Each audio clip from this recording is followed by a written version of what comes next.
Hey, K-drama fans, we are the K3, and this is part 2 of the greatest Netflix K-dramas that you can binge. So grab your beverage of choice and let's get this coffee clutch started.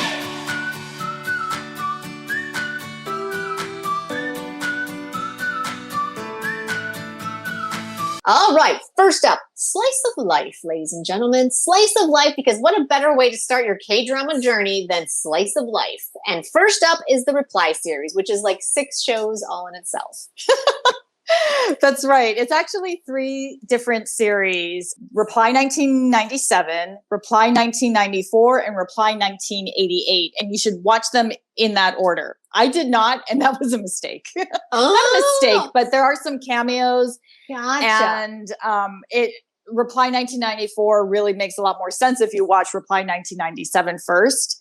And I watched Reply 1988 like early on, and I didn't really understand. But the beauty of these series is that they are they give you so much insight into culture of Korea, and also music. Music plays like a huge role in all of them. Well, and it's done by the same people that did Hospital Playlist, which was also very musically inclined as well, correct? Mm-hmm. Okay. Yeah, Nice. and also the same team but behind Prison Playbook. So these are all on Netflix. Right, all on Netflix. Yeah, but it's the director, Shin Won-ho, and the writer, I think the writers might have changed for some of them, but it's not filled with your typical K-drama tropes. And these are really amazing characters and their relationships. So you've got these anchor parents who appear in all 3 series, and that's Sung Dong-il and Lee Il-hwan. And that's really fun because they're always the parents of different kids. Oh, okay. So just for those of us who have not watched it, it's 3 separate series. It's not like sequels. So it's literally an anthology series with kind of the same slice of life idea, correct? Yeah, and different slices of life, like different looks into different aspects of Korean contemporary culture. Interesting. That sounds like an anthropological course, but really, it's totally enjoyable. And the other thing is, if you've watched other K-dramas, then you will recognize some of these actors. And this team was really well known for discovering actors like So Il-guk, and also An Jae-hong. It was his first. Oh, okay. So stars who are huge now, like Park Bo-gum and Yoo Yoon-suk. Yeah, Go Ara. I mean, it's just, it's so enjoyable, and it's just, it's nothing heavy. It's nothing traumatic. Oh, nice. Okay, good. Yeah, so really great storytelling. Oh, it's fantastic. And it's all available on Netflix. You have like 36 episodes of bingeable content right there, you guys. Another one that just landed on Netflix and hear rave reviews about is MISAENG. So MISAENG starts with this kind of Born Identity, kind of badass Im Shi-won, like chasing down a bad guy in Jordan. And you're like, oh, this is going to be but it's not this kind of show. It's actually about office culture, about corporate culture. Wow. But the thing is, my understanding is that this show was revolutionary. Like office workers felt seen. So it's this really deep look into hierarchies, into contract workers, and how people are disposable in these corporations. But you've got this really amazing cast again. We love it. That means this is what really speaks to us in terms of like what we love as K-drama lovers. Yeah. So you've got like the great Lee Sung-min as the boss that you need in your life.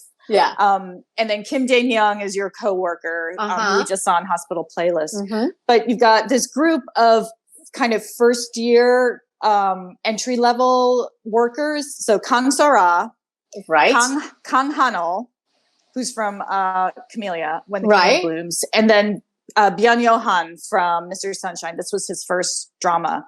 Teamed with Im Shi-won. And it's really about navigating this culture that could just toss you aside and trying to find that mentor, the person who believes in you, and, surrounding yourself with people who believe in you and will fight for you. So nice. It's really, it's so well told, and it's really beautiful in that way, but it's harsh. These corporations, how people are treated is really kind of hard to fathom. Certainly that's the way it is here in the US and Canada to some extent, but it just seems like in Korea, because the economy, you have to hold on to these jobs, and they're soul crushing in many ways. So that's why for this series was so huge, because, workers felt seen. Oh, nice. Okay. It's been on my list forever, and I just haven't. Yeah, it has. But now that it's on Netflix, it's going to be super easy. Thanks, Netflix. Next up, we're going to now look at some crimey ones, because I love crime. And we already talked to you guys about Stranger on our first top 10 list, part 1. We'll put a link right here for you, somewhere over here. Anyway, there'll be a link. So you can check that one out. That's probably my all-time favorite crime one, for sure. It was amazing. But they also have some other ones that are a little bit deeper cuts here that are also on Netflix. And Extracurricular, I feel, falls in that crime category, Marisa. Do you not agree? Oh, it's the seamy underside of life. Right? It's almost like most of the crime ones, we always have a detective or the cop that we're rooting for to like figure it all out. This one is all about the actual criminals. And it was dark. It was really riveting. Yeah. If you liked Pulp Fiction or it's very indie. And you're rooting for amoral characters to just survive. You're just like, why am I? No, yes. Yeah, no. That was me through the whole thing. I'm like, I feel really weird that I'm rooting for them to get out of here, even though they should all go to jail. They're terrible. Actually, it's less like Pulp Fiction and more like Train Spotting. Yes. That's a really good analogy. But the performances were amazing.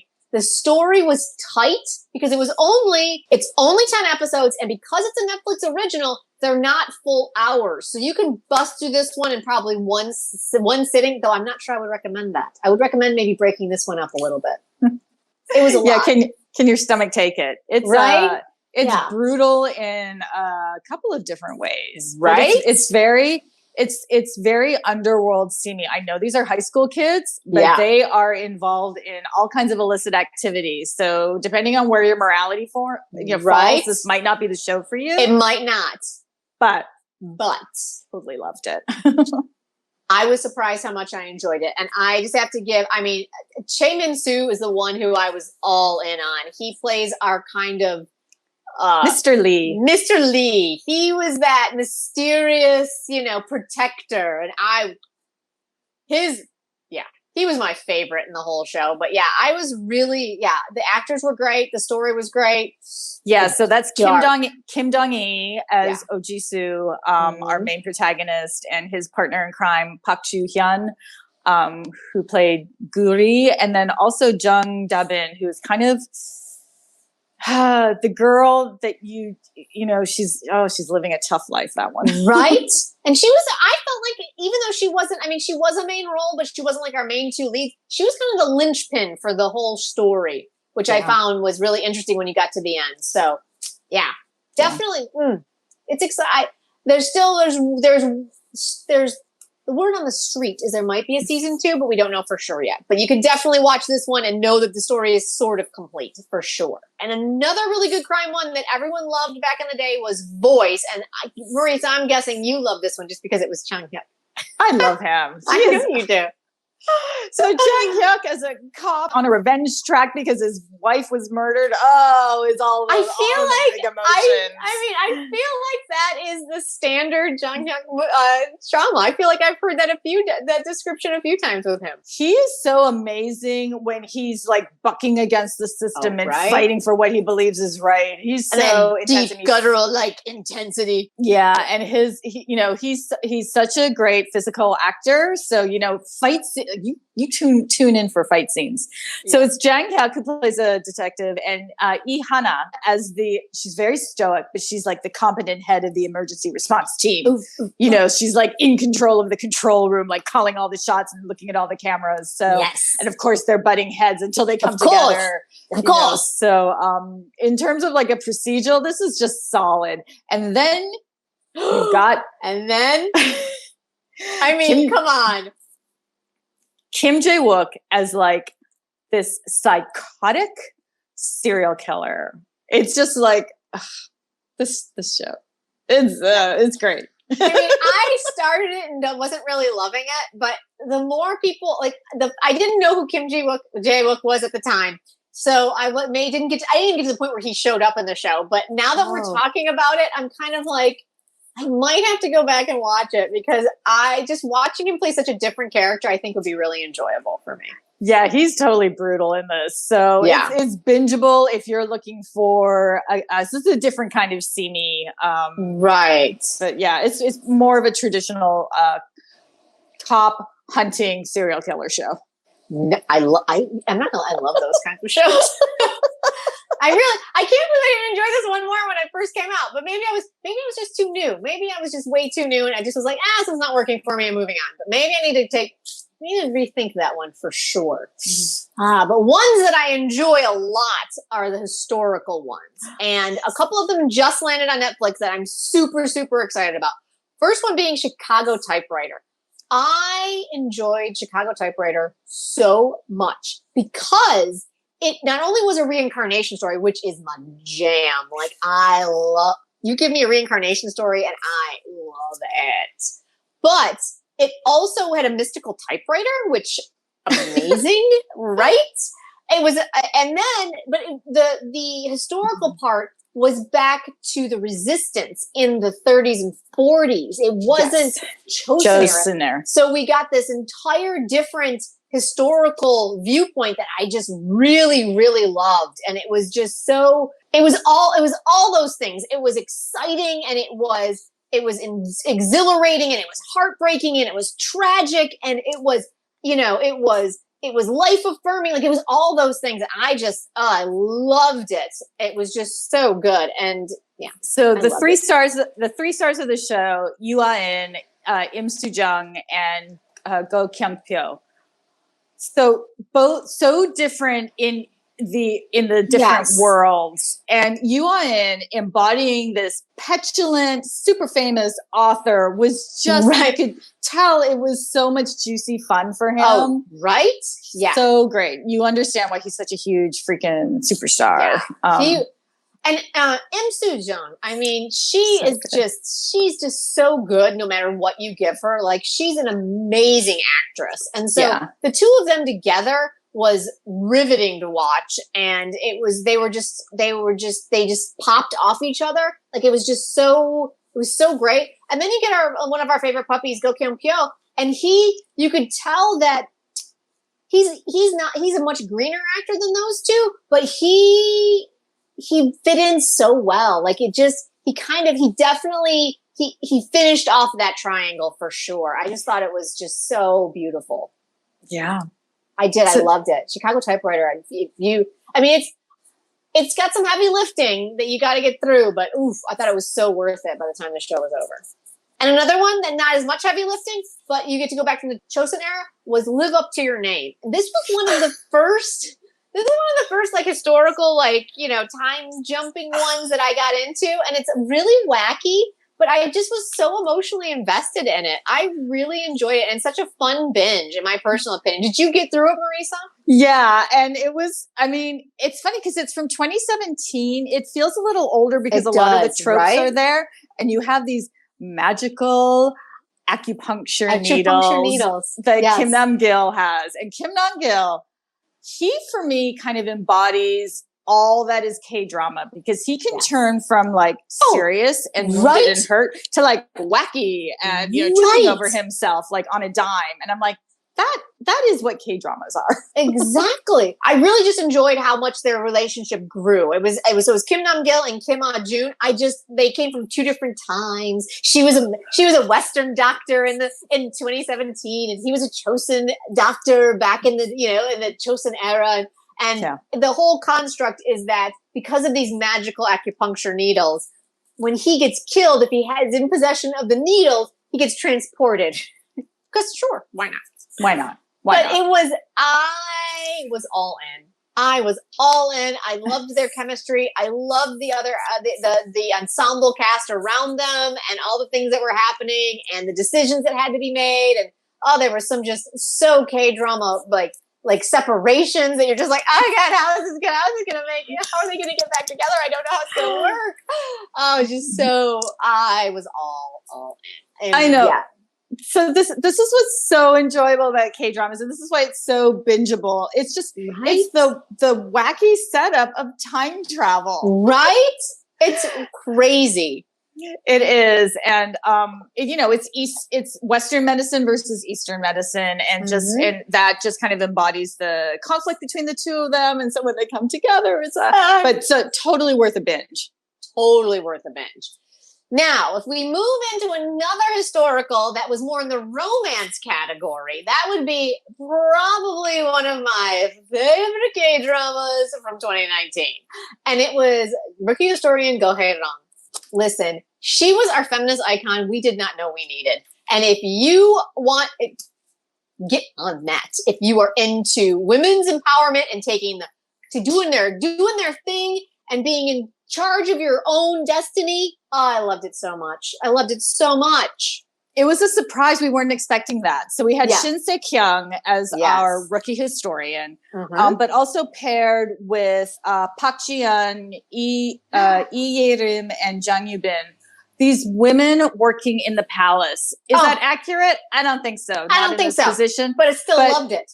Exactly. So it's through a modern lens, and it's so bingeable because it's so affirming to see these women, stand up for themselves, to know their own worth, and to recognize that in each other, and to remain a team. That was one of my favorite parts about that. Like there was none of that backbiting or any of that infighting or turning on each other. And they were a team throughout. And then if you are a fan of Idols, Chanu was our little puppy prince. And at first I was kind of like, what is happening right now? Like, I don't understand this character at all. But as the show went on, you understood. Like, he has been this sheltered prince, basically sequestered to a corner of the palace for his whole life with no outside influence at all. And so it's him coming at it. It's more of a story about him coming into his own. And it was so nicely paired together that I really enjoyed it. And if you guys watch our channel at all, I love Lee Ji-hoon. Please. Ooh. Him as Officer Min was everything for me. I loved Officer Min so much. Yes. Loved it. But I have to, the beautiful thing about Lucky You get to binge this. We were watching this live, and what Jen just said about Cha Eun-woo's character and what's happening. Yeah. You get to binge and move, keep going. Keep moving through it. Right. Yes. Keep moving through it, and then you will get it. You have to get to the good stuff. Yeah. Because once it was just so satisfying. It was such a satisfying show to me. I just loved it so much. And another one that I was really surprised how much I enjoyed it, because it didn't get a lot of really good press, but back to time travel, was Tomorrow with You. Yeah. I freaking loved Tomorrow with You, Marisa. Like, and who and why? Oh, well, Lee Jae-hoon was the lead in that one, and Shin Min-ah were the two leads, and their chemistry, please. Amazing. It was amazing. So I loved her because she was quirky. Yeah. And she plays a former child star who's always getting the character kind of lobbed in her face, and she's over it. Yeah. And the time travel element was really kind of different and interesting. It tripped them up a bit near the end. It did. But I will say this. I felt like they only got really tripped up in the last 15 minutes, but it's still, I still felt like I still was satisfied. It wasn't an unsatisfying ending. I think that was the only time where they kind of went we got to end this. Okay, here, go. And I was like, oh, all right, that works. Okay, great. But the fact they had an adult relationship and did adult things and didn't shy away from being adults. And yes, what I'm saying is they actually made out and had sex and wanted to be with each other. Shin Min-ah was allowed to enjoy the fact that she had a husband, you know, and I love the fact that they actually leaned into that. Exactly. And that's why it's so bingeable, because you want to see what happens next, because this is not a show that ends in marriage. This is a show that begins in marriage. Right. And it shows you that love is not easy and marriages are not easy. Yeah. And if you keep in your own lane, that's not a marriage. That you actually have to share and be vulnerable. And that's why it was hard, because it's hard to share that you're a time traveler. Right?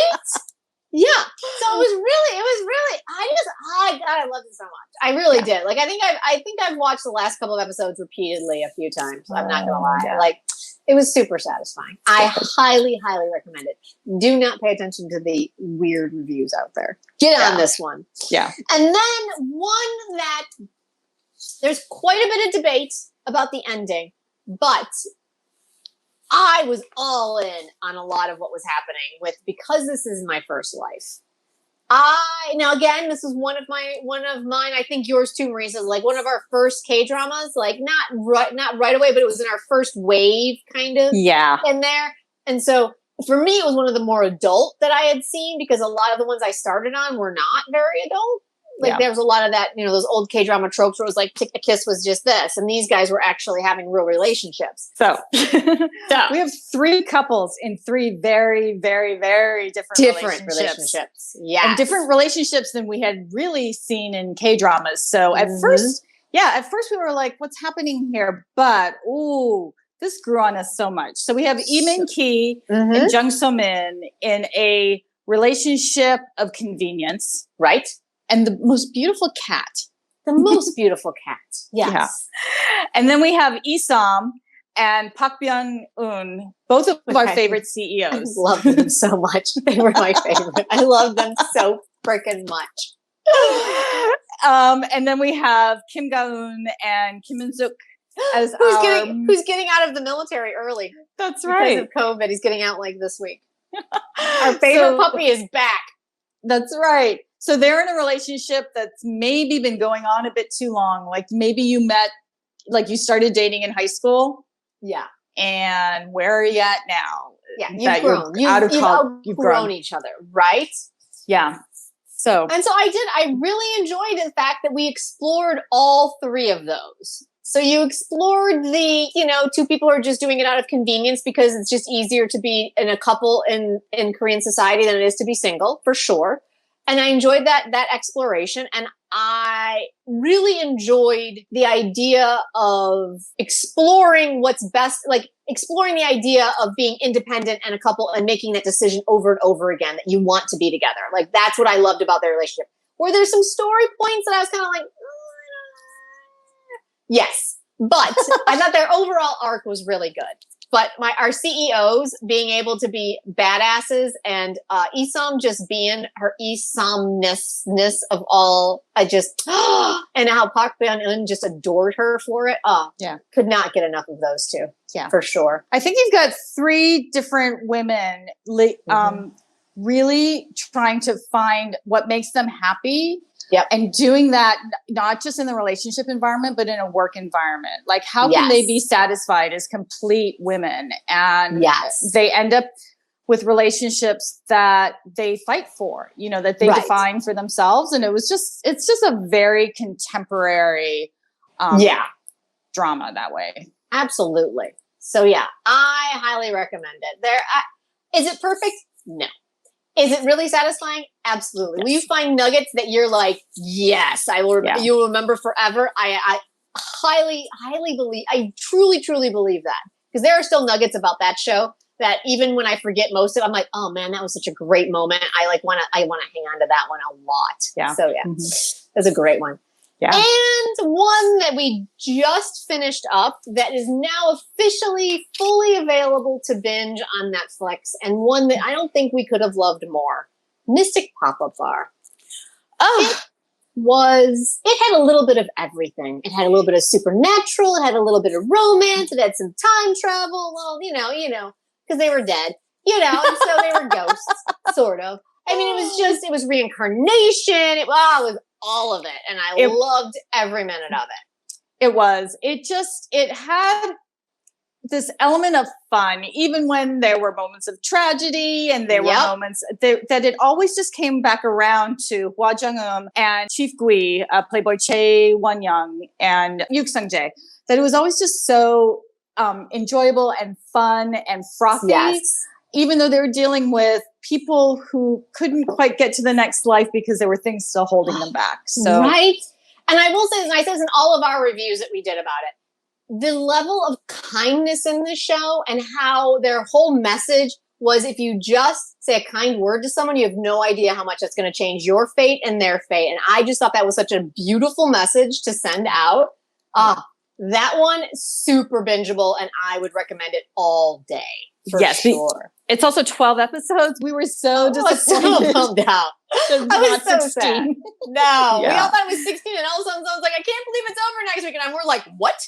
Wait, hold up. Oh, yeah. So sad. All right, you guys. So that's our list. We had to limit it to 10, but if you want to check out our part 1, it's right here. There you go. Part 1. There we go. It's harder than it looks, Marisa.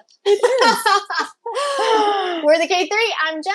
I'm Marisa, and you are so important because there's so many Netflix shows that are so great, and these were our 20 favorite, right? Part 2. So tell us below which ones you recommend to everybody else out there, because we're always looking for the next bingeable show, right? That's right. So thank you for liking and commenting and subscribing. Hit the bell, and we will see you next time. Bye.